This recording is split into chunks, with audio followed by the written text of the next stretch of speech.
नमस्कार. तर मी आज थंडी स्पेशल ओले हळीवचे लाडू बनवलेले आहेत आणि तेही म्हणजे फक्त आणि फक्त अर्ध्या तासामध्ये. त्यासाठी हे भाजलेले हळीव मी 1 वाटी घेतलेत.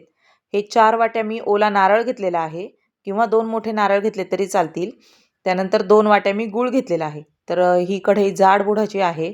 त्याच्यामध्ये 1 चमचा मी तूप घातलेलं आहे. तूप साजूक तूप आहे. त्याच्यामध्ये हे सर्व मिश्रण मी एकत्र टाकणार आहे. तर खोबरं, गूळ आणि हळीव आपल्याला एकत्रच टाकायचे आहेत.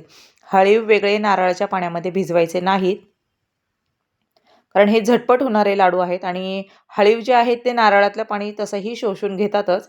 तर व्यवस्थित आपल्याला हे मिक्स करून घ्यायचे की जेणेकरून गुळाला पाणी सुटेल आणि व्यवस्थित हे सगळीकडे गोडी पसरली जाईल. तर आता हे मी 10 ते 15 मिनिटं झाकून ठेवणार आहे. गॅसची फ्लेम बारीक करायची आहे. मंद गॅसवर आपल्याला हे शिजू द्यायचं आहे. तर हे शिजल्यानंतर हे असं दिसतं. तर तुम्ही बघू शकता 15 मिनिटानंतर एकदम मोकळं झालेलं आहे. अजिबात पाण्याचा थेंब नाही आहे याच्यामध्ये. तर हे पुन्हा एकदा आपल्याला 2 ते 3 मिनिटं व्यवस्थित परतून घ्यायचं आहे. तर ह्याला छान तेल सुटतं आणि खोबरं असल्यामुळे खोबऱ्याचं तर तेल तर तुम्हाला माहिती आहे इतकं छान सुटलेलं असतं आणि वासही छान सुटलेला आहे याचा. तर आता हे व्यवस्थित परतून झाले. बघा आता अजिबात पाणी दिसत नाही याच्यामध्ये. तर आता हे मी गॅस बंद करते आणि थंड व्हायला ठेवून देते. तर आपलं हे मिश्रण झालेलं आहे.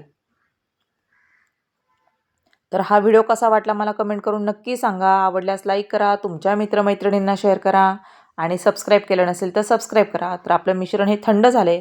त्याच्यामध्ये मी 1 चमचा सुंठ पावडर घालते आहे आणि नटमेग म्हणजे जायफळ घातलेलं आहे मी थोडं किसून. तर ताजं जायफळ किसून घातले त्याचा तर वास आणि चव अजूनच छान लागते. तर हे किसून घेतले आणि व्यवस्थित आता हे आपल्याला मिश्रण एकत्र एकजीव करायचं आहे.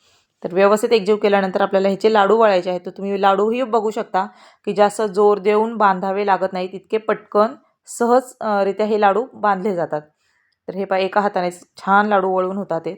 काही गरज नाही पडत आहे म्हणजे इतके पटपट पटपट आपले लाडू वळून होतात आहेत आणि चवीलाही छान लागतात. तर तुम्हाला आवडत असेल तर यामध्ये तुम्ही ड्रायफ्रूट्सही घालू शकता.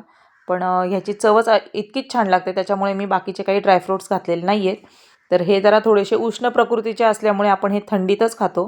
तर हे सगळ्यांसाठी पौष्टिक असे लाडू आहेत. तर गरोदर महिलांनी खाऊ नये आणि ज्यांची डिलिव्हरी झाली तर त्यांच्यासाठी तर खूपच उपयुक्त असे आहेत.